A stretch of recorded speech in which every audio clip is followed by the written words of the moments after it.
আসসালামু আলাইকুম। আশা করি সবাই অনেক অনেক ভালো আছেন। আজকে একটি গুরুত্বপূর্ণ ভিডিও নিয়ে এসেছি। আমার কাছে অনেকেই জানতে চেয়েছেন আমি কীভাবে আমার ইংরেজি জার্নিটা শুরু করেছিলাম। তাই ভাবলাম আপনাদের সাথে শেয়ার করি। সো আপনারা যদি আপনাদের স্পোকেন ইংলিশ স্কিল উন্নতি করতে চান, ডোন্ট ওয়ারি। আজকের এই ভিডিওতে আমি আপনাদের সাথে শেয়ার করব 5টি সহজ কিন্তু ইফেক্টিভ টিপস, যাতে আপনি আপনার ইংরেজিতে আরও ফ্লুয়েন্ট ও কনফিডেন্টলি কথা বলতে পারেন। তাহলে শুরু করা যাক, চলুন। So tips number 1, practice everyday. আপনি যে কোনো ভাষা শিখতে যান না কেন, প্রথমত যে জিনিসটার প্রয়োজন সেটা হচ্ছে আপনাকে নিয়মিত প্র্যাকটিস করতে হবে। প্রতিদিন কিছু না কিছু ইংরেজিতে বলা ট্রাই করতে হবে, যেটা আমি আমার ক্ষেত্রে প্রতিদিন করেছিলাম। সো আপনি যখন কোনো একটা বিষয় বেশি বেশি করে প্র্যাকটিস করবেন, তখন আপনি হচ্ছে ইংলিশ বলার ক্ষেত্রে অনেকটা কমফোর্টেবল হয়ে যাবেন এবং আপনার মুখের যে জড়তা সেটা একদমই চলে যাবে। So tips number 2 is listening and imitation.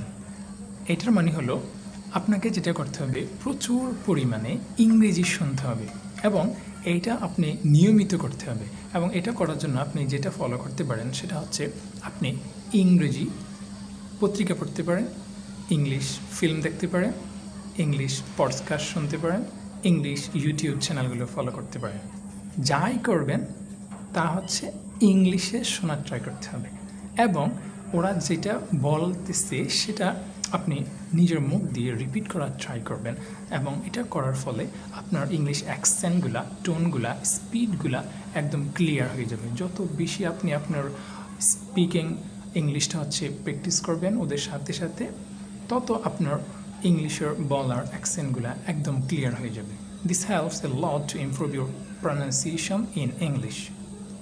So, tips number 3 is think in English.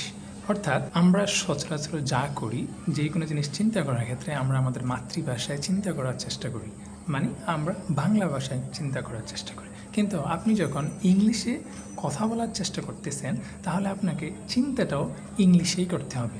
কিছু না কিছু যে কোনো জিনিস আপনি যখনই মনে আনতে চান, সেটা আপনি ইংলিশে ট্রান্সলেট করার ট্রাই করবেন। এইভাবে যখন নিয়মিত করতে থাকবেন, ইংলিশ থিঙ্কিংটা অনেক অনেক ইমপ্রুভ হয়ে যাবে এবং এটা আপনাকে অসম্ভব ধরনের হেল্প করবে, যেটা আপনি কল্পনাও করতে পারবেন না।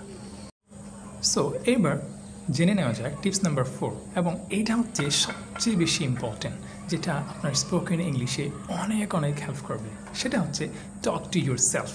অর্থাৎ আপনি অন্যজনের সাথে কথা বলতে আপনার লজ্জা ফিল হতে পারে, লজ্জা লাগাটাই স্বাভাবিক, কিন্তু আপনি আপনার সাথে কথা বলতে তো লজ্জা লাগার প্রশ্নই আসে না।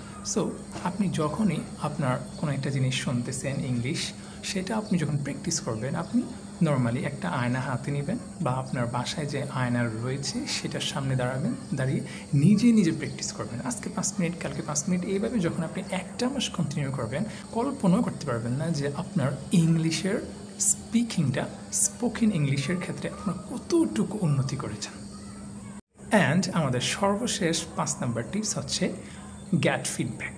অর্থাৎ আপনি প্রতিদিন যে ইংলিশ শিখতেছেন, প্র্যাকটিস করতেছেন, আপনার এটা সঠিক হচ্ছে না ভুল হচ্ছে সেটা আপনি জানতে পারতেছেন না, এবং সেইটা চেক করার জন্য, সেটা জানার জন্য আপনি হচ্ছে আপনার কোনো একটা ফ্রেন্ডস, কোনো একটা কলিগ বা হচ্ছে আপনার কোনো শিক্ষক বা আপনার কোনো বড় ভাই, তাদের কাছ থেকে আপনি ফিডব্যাক নিতে পারেন যে আমি ইংলিশে শিখেছি, তুমি হচ্ছে আমার পড়াটা একটু শোনো, বা আপনি হচ্ছে আমার ইংলিশটা একটু শোনেন এবং শুনে দেখেন আমার এখানে কোনো মিস্টেক আছে কি না।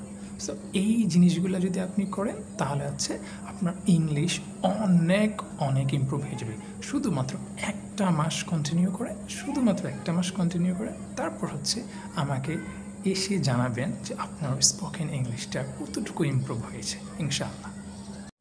সো আমি যদি ফুল ভিডিওটার সামারি যদি করি, আমাদেরকে 5টা জিনিস ফলো করতে হবে: practice everyday, listening and imitation, think in English, talk to myself, and get feedback. এই 5টা জিনিস যখন আপনি ফলো করবেন 1 মাস, তাহলে আপনি আপনার ইংলিশের ইমপ্রুভ নিজেই দেখতে পারবেন 1টা মাস পরে।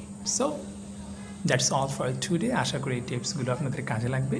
অ্যান্ড যদি এই ভিডিওটা আপনার ভালো লেগে থাকে, অবশ্যই লাইক, শেয়ার অ্যান্ড সাবস্ক্রাইব করতে ভুলবেন না। Thank you. আসসালামু আলাইকুম।